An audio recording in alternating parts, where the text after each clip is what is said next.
স্বাগতম জানাচ্ছি আমার চ্যানেলে। কেমন আছেন সবাই? আশা করি সবাই অনেক অনেক ভালো আছেন। আজকে আপনাদের সাথে আরেকটা নতুন রেসিপি শেয়ার করতে চলে আসলাম। আজকের রেসিপি কচুলতা দিয়ে মাসকলাইয়ের ডাল দিয়ে আমি চচ্চড়ি রান্না করেছি। এটা সম্পূর্ণ নিরামিষভাবে আমি রান্না করেছি। এই রেসিপিটা আপনারা নিরামিষের সময় বা যে কোনো পূজা পার্বণের সময় বানিয়ে খেতে পারবেন। আশা করি অনেক অনেক ভালো লাগবে।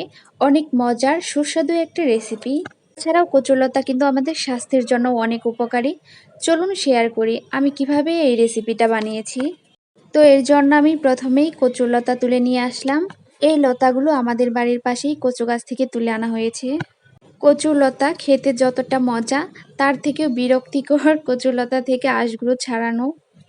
কচুলতা থেকে আঁশগুলো ছাড়াতে অনেক টাইম লাগে, আর তাছাড়া অনেকের হাতে চুলকায়। আমি কচুলতা কাটার আগেই হাতে সরিষার তেল মেখে নিয়েছি, কারণ হাতে সরিষার তেল মাখলে হাত চুলকায় না। আমি এক এক করে সবগুলো কচুলতা থেকে আঁশগুলো ছাড়িয়ে নিচ্ছি।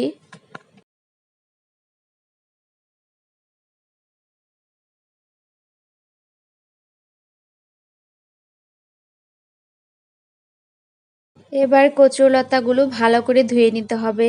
এবার আমি চুলায় কড়াইটা বসিয়ে দিলাম। এখানে আমি কচুলতাগুলো দিয়ে দিলাম। এবার এখানে অল্প জল দিয়ে দিব কচুলতাগুলো সিদ্ধ হওয়ার জন্য। এভাবে আমি কিছুক্ষণ ঢেকে রেখে দিব। চলে আসলাম কিছুক্ষণ পর। কচুলতাগুলো সিদ্ধ হয়ে গেছে। এবার এখানে যে এক্সট্রা জলটা আছে সেটা আমি ফেলে দিব। কচুলতাগুলো নামিয়ে আমি একটা বাটিতে রেখে দিলাম। এবার আমি কড়াইতে তেল দিয়ে দিলাম, সরিষার তেল, আর দিয়ে দিলাম তেজপাতা, 2টা শুকনো মরিচ, জিরা, আর দিয়েছি কাঁচামরিচ।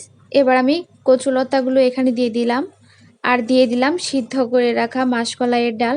আমি ডালগুলো আগেই সিদ্ধ করে রেখেছিলাম। দিয়ে দিলাম 1 চামচ লবণ, হাফ চামচ হলুদের গুঁড়া, আর হাফ চামচ শুকনো মরিচের গুঁড়া। এবার এগুলো কিছু সময় ভেজে নিব।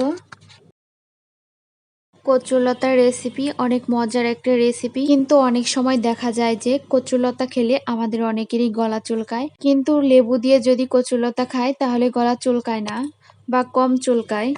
নিরামিষের জন্য অনেক ভালো একটা রেসিপি, মজার একটা রেসিপি কচুলতা দিয়ে মাসকলাইয়ের ডাল দিয়ে এই রেসিপিটা।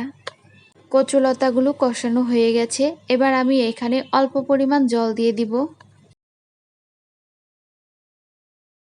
এবার এইভাবে কিছু সময় জাল করে নিব।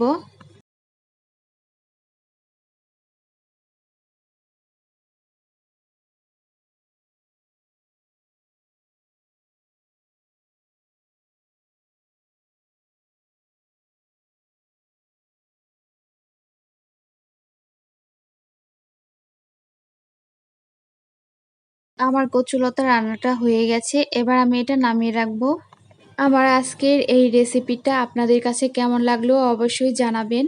যদি ভালো লেগে থাকে বা আপনাদের কোনো উপকারে এসে থাকে অবশ্যই চ্যানেলটি সাবস্ক্রাইব করে দিবেন। সবাই অনেক অনেক ভালো থাকবেন, সুস্থ থাকবেন। এরকম নতুন নতুন রান্নার ভিডিও পেতে সাথেই থাকবেন।